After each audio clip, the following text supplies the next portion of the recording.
ओम श्री गणेशाय नमः। ओम श्री सरस्वत्यै नमः। ओम श्री सद्गुरुदेवाय नमः। आदरणीय भक्तजनों, सादर नमस्कार। कल हमने आप लोगों को गरुड़ महापुराण के आचार कांड में 56वें और 57वें अध्याय में प्लक्ष तथा पुष्कर आदि द्वीपों के बारे में और पाताल आदि लोकों के बारे में श्रवण करवाया था। आज हम आप लोगों को गरुड़ महापुराण के 58वें अध्याय में भुवन कोश वर्णन, सूर्य तथा चंद्रमा आदि 9 ग्रहों के रथों का विवरण श्रवण करवाएंगे। आप इसे श्रवण करें। बोले आनंदकंद भगवान की जय। नारायणं नमस्कृत्य नरं चैव नरोत्तमं देवीं सरस्वतीं व्यासं ततो जयमुदीरयेत्। बोले आनंदकंद भगवान की जय। भगवान रुद्र के पूछे जाने पर श्री हरि ने उनसे इस प्रकार से बताया, हे वृषभध्वज, अब मैं सूर्यादि ग्रहों की स्थिति एवं उनके परिणाम के संबंधित विषय का वर्णन कर रहा हूँ। इसे आप ध्यानपूर्वक सुनिए। सूर्यदेव के रथ का विस्तार 9000 योजन है। उसका ईसा दंड अर्थात जुआ जो है तथा रथ के बीच का जो भाग है वह उस रथ विस्तार का दुगुना है। उसकी धुरी 1,57,00,000 योजन लंबी है तथा उसमें चक्र लगा हुआ है। उस चक्र की पूर्वान्न, मध्याह्न तथा अपराह्न रूप 3 नाभियाँ हैं। परिवत्सरादिक 5 अरे हैं। बसंतादि 6 ऋतु रूपी 6 नेमियाँ हैं। उन्हीं से ऋतु परिवर्तन और अयन परिवर्तन होता है तथा अक्षय रूप वाले संवत्सर से युक्त उस चक्र में संपूर्ण काल चक्र सन्निहित हैं। सूर्य के रथ की दूसरी धुरी 40,000 योजन लंबी है। हे वृषभध्वज, रथ के जो पहियों के अक्ष हैं वे 5,500 योजन लंबे हैं। रथ के कहे गए प्रधान दोनों अक्षों के परिणाम के समान जुए के दोनों अर्धों की लंबाई है। सबसे छोटा अक्ष जुए के अर्ध भाग परिणाम वाला है, जुए के आधे भाग के बराबर है। जो रथ के ध्रुवाधार पर अवस्थित है। रथ के दूसरे अक्ष में चक्र लगा हुआ है जो मानसोत्तर पर्वत पर स्थित है। गायत्री, बृहदी, उष्णिक, जगती, त्रिष्टुप और अनुष्टुप तथा पंक्ति नामक ये 7 छंद ही सूर्य के 7 घोड़े कहे गए हैं। ये जो 7 छंद हैं यही भगवान सूर्य के 7 घोड़े हैं। उनके नाम हैं। चैत्र मास में सूर्य के इस रथ पर धाता नामक आदित्य, क्रतुस्थला नाम की अप्सरा, पुलस्त्य ऋषि, वासुकी, नाग, रथकृत सामग्री, हेति नाम का राक्षस और तुम्बुरु गंधर्व स्थित रहते हैं। वैशाख मास में रथ पर अर्यमा नाम के आदित्य, पुलह ऋषि, रथोजा यक्ष, पुंजकस्थला नाम की अप्सरा, प्रहेति राक्षस, कच्छ नीर सर्प तथा नारद नामक गंधर्व आसीन रहते हैं। ज्येष्ठ मास में सूर्य के इस रथ में मित्र नामक आदित्य, सूर्य का नाम मित्र, अत्रि ऋषि, तक्षक नाग, पौरुषेय राक्षस, मेनका अप्सरा, हाहा नामक गंधर्व और रथ स्वन यक्ष का वास रहता है। आषाढ़ मास में इस रथ के ऊपर वरुण नाम के प्रसिद्ध सूर्य, वशिष्ठ नामक ऋषि, रंभा तथा सहजन्या नामक अप्सरा, हुहु गंधर्व, रथचित्र नामक यक्ष एवं राक्षस गुरु शुक्र निवास करते हैं। श्रावण मास में इस रथ पर इंद्र नाम के विख्यात आदित्य, विश्वावसु गंधर्व, श्रोत्र नामक यक्ष, एलापत्र सर्प, अंगिरा नामक ऋषि, प्रमलोचा अप्सरा और सर्प नामक राक्षसों का निवास रहता है। भाद्रपद मास में विवस्वान नामक आदित्य, सूर्य जो है उनका नाम विवस्वान, अग्रसेन गंधर्व, भृगु ऋषि, आपूर्ण नामक यक्ष, अमुनलोचा नामक अप्सरा, शंखपाल नामक सर्प तथा व्याघ्र राक्षस का सूर्य रथ में निवास रहता है। आश्विन मास में इस रथ पर पूषा नामक सूर्य आदित्य हैं। सुरुचि नामक गंधर्व, धाता एवं गौतम ऋषि, धनंजय नाग, सुषेण नामक धृताची अप्सरा, सुषेण तथा धृताची अप्सरा का वास होता है।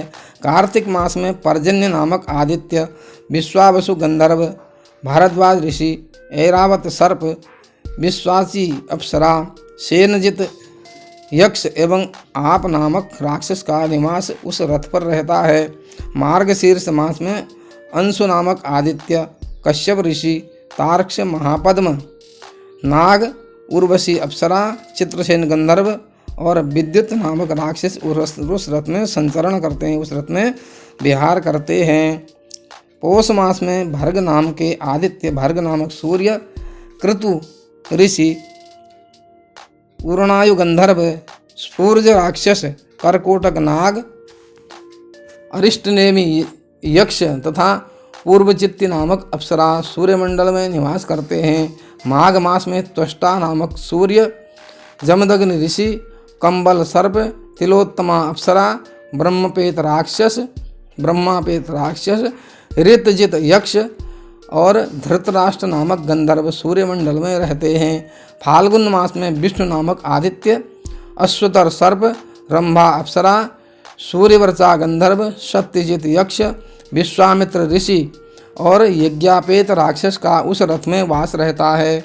हे ब्रह्मन, भगवान विष्णु की शक्ति से तेजोमय बने मुनिगण सूर्यमंडल के सामने उपस्थित रहकर उनकी स्तुति करते हैं। गंधर्वजन यशोगान करते हैं, अप्सराएं नृत्य करती हैं, राक्षस उस रथ के पीछे पीछे चलते हैं, सर्प उस रथ को वहन करते हैं और यक्षगण उसकी बागडोर संभालने का कार्य करते हैं। बालखिल्य नामक ऋषिगण उस रथ को सब ओर से घेर कर स्थित रहते हैं। चंद्रमा का रथ 3 पहियों वाला है, उसके घोड़े कुंद पुष्प के समान श्वेत वर्ण वाले हैं। वे रथ के जुए में बाएं और दाहिने दोनों ओर जुटकर उसे खींचते हैं। उनकी संख्या 10 है। चंद्रमा के पुत्र बुध का रस, उसका जो रथ है, जल तथा अग्नि से मिश्रित द्रव्य का बना हुआ है।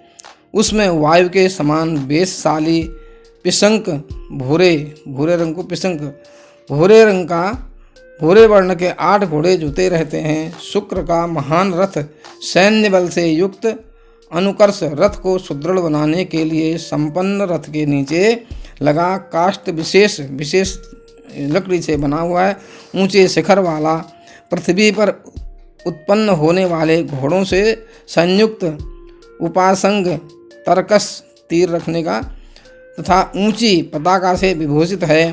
भूमिपुत्र मंगल का महान रथ तपाए गए स्वर्ण के सदृश उनके समान कांचन वर्ण वाला, सोने के समान रंग वाला है। उसमें 8 घोड़े लगे रहते हैं जो अग्नि से प्रादुर्भूत हैं तथा पद्मराग मणि के समान अरुण वर्ण के हैं। सूर्य के जो प्रातःकालीन वर्ण होता है उसके अरुण वर्ण के हैं। 8 पांडुर कुछ पीलापन लिए हुए सफ़ेद वर्ण के घोड़ों से युक्त स्वर्ण के रथ पर विद्यमान बृहस्पति एक राशि में एक वर्ष स्थित रहते हैं। शनि का रथ आकाश से उत्पन्न हुए चितकबरे घोड़े से युक्त है। वे उसमें चढ़कर धीरे धीरे चलते हैं। उनको मंदगामी भी कहा जाता है। शनै चलने वाले उनको शनि बोला जाता है। स्वरभानु अर्थात राहु के रथ में 8 घोड़े हैं जो भ्रमर के समान काले हैं। उनका रथ धूल वाले रंग का है। वे हे भूतेश शिव, इन घोड़ों को एक बार रथ में जोत दिए जाने पर वे निरंतर चलते रहते हैं। इसी प्रकार केतु के रथ में भी वायु के समान वेग वाले 8 घोड़े हैं। उनके वर्णों की आभा पुआल से जो धान के जो पुआल होता है उससे निकलने वाले धुएं के समान सदृश है। केतु का वर्ण इस प्रकार से केतु के रथ का वर्ण है। सदृश तथा लाक्षारस की भांति अरुण रंग की है। हे शिव, इस प्रकार सूर्य चंद्रादि उपर्युक्त ग्रहों से युक्त द्वीप, नदी, पर्वत समुद्र आदि से समन्वित समस्त भुवन मंडल भगवान विष्णु का विराट शरीर ही है। इस प्रकार से भगवान के शरीर के अंदर ही सब कुछ, ये सारे ग्रह, सारे नक्षत्र, समस्त विश्व ब्रह्मांड व्याप्त है। बोले आनंद कंद भगवान की जय। इस प्रकार से हम नवग्रहों का वर्णन, भुवन कोश का वर्णन, सूर्य आदि के 9 ग्रहों का, रथों का विवरण का यह 58वें अध्याय को हम यहाँ पर विश्राम देते हैं। बोले आनंद कंद भगवान की जय। कल हम आपको एक अन्य अध्याय में श्रवण करवाएंगे। ज्योतिष चक्र में वर्णित नक्षत्र, उनके देवता एवं कुछ शुभ अशुभ योगों का, मुहूर्तों का वर्णन कल के अध्याय में आपको श्रवण करवाएंगे। 59वां जो अध्याय उसमें आपको श्रवण करवाएंगे। तब तक के लिए हरि नाम कीर्तन करेंगे। हरि शरणम हरि शरणम हरि शरणम हरि शरणम हरि शरणम हरि शरणम हरि शरणम हरि शरणम।